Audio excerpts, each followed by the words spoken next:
What's non-judgmental attitude? How can we be completely non-judgmental? How to actualize the potential of non-judgmental attitude and curiosity? How to utilize non-judgmental attitude to learn or enhance wisdom? How to utilize non-judgmental attitude to manage relationships? Those who judge will never understand, and those who understand will never ever judge. Gautama Buddha. When you look around the world, you find people are judgmental about everything. If you meet a person, immediately you come to a conclusion that the person isn't capable, or he isn't friendly, or he's crazy, and so on. In most places, the law of first impression impedes your thought process and you won't be able to think clearly and objectively. In the above quote, Buddha says that those who judge will never ever be able to understand the other person or anything, and those who understand will never judge. Say, a student is taught a lesson which he was familiar. Normally, he assumes that he knows everything about that and he gives least attention to the teaching. As a result, he will not be able to understand the lesson thoroughly. It affects the performance in the exam. The feeling of I don't know fuels the wise to learn more, to be more curious and intuitive. Even those who are considered to be experts in the domain will be non-judgmental and curious about a new concept or theory. They listen very carefully and increase their expertise.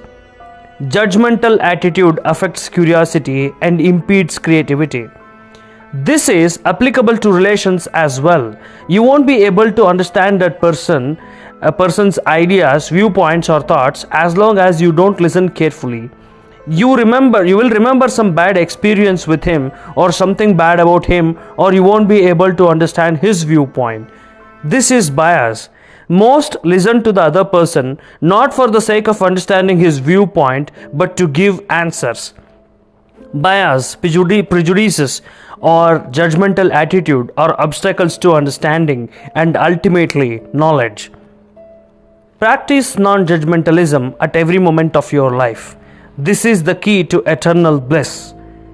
It doesn't mean that you should not judge at all, but you should judge the idea and the proposal only up to the extent of that transaction, idea or event. You tend to judge the idea or viewpoint at the beginning itself. In that way, you may miss the potential opportunities.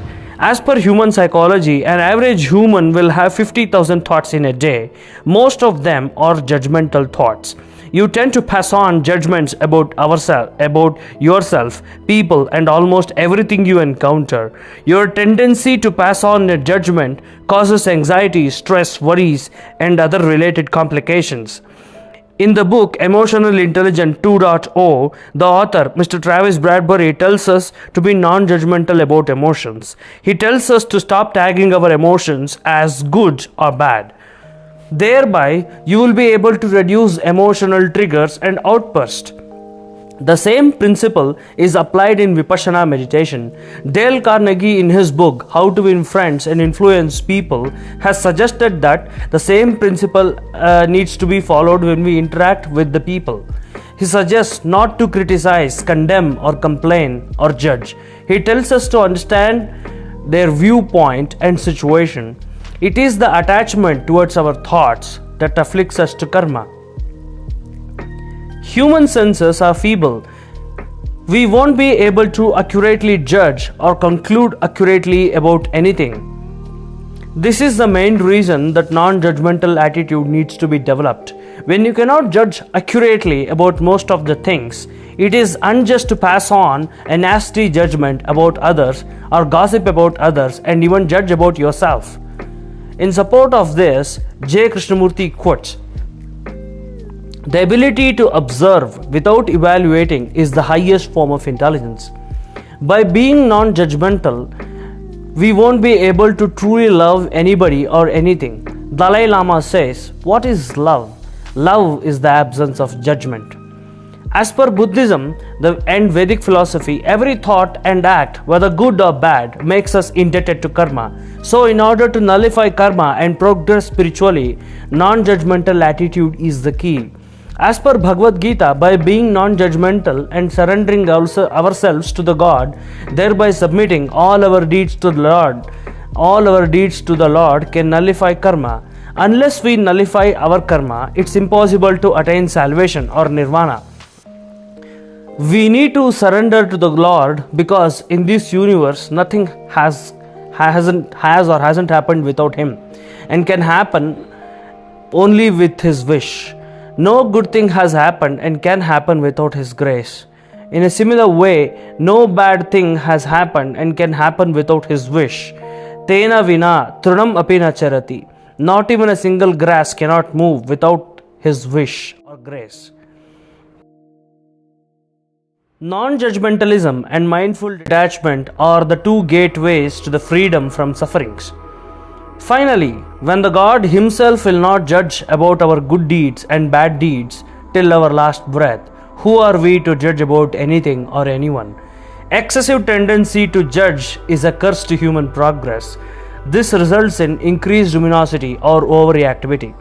Particularly, judging or discussing about people will affect relationships and even our progress. In support of this, Eleanor Roosevelt says, "Great minds discuss ideas, average minds discuss events, and cheap minds discuss people." Most of times, our mind will be judging between the two extremes. In the midst of all this, we fail to choose the better one. Non-judgmental attitude needs to be developed by all. Before judging about anyone or anything, think about its necessity, effects, and then go ahead with it. Practicing non-judgmental attitude can make this universe a better place to live, filled with peace, love, and prosperity. Hope this inspires you. Thank you so much. Please like, share, comment, and subscribe to our channel. Your support means a lot to us. Thank you so much again.